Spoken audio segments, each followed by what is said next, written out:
ನಾಡಿನ ಸಮಸ್ತ ಜನತೆಗೆ ಡಾಕ್ಟರ್ ಬಿಆರ್ ಅಂಬೇಡ್ಕರ್ ಜಯಂತಿಯ ಶುಭಾಶಯಗಳು. ಶುಭ ಕೋರುವವರು ಕಿಶೋರ್ ವಿ, ಗಾಂಡ್ಲಚಿಂಟೆ ಗ್ರಾಮದ ಯುವ ಮುಖಂಡರು.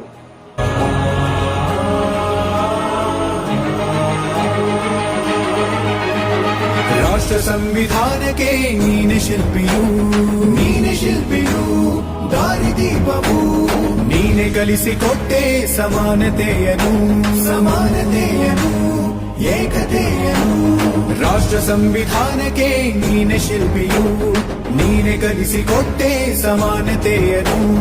ನಿನ್ನ ಲೇಖನಿಯ ಬರಹ ದೇಶ ಗರ್ಜನೆ, ಒಂದು ಮಾತು ಕೂಡ ಭೀಮ ಗರ್ಜನೆ. ನಾಯಕ ನೀನು ಭೀಮರ, ಮಹಾನಾಯಕ ನೀನು ಭೀಮರ, ನಾಯಕ ನೀನು.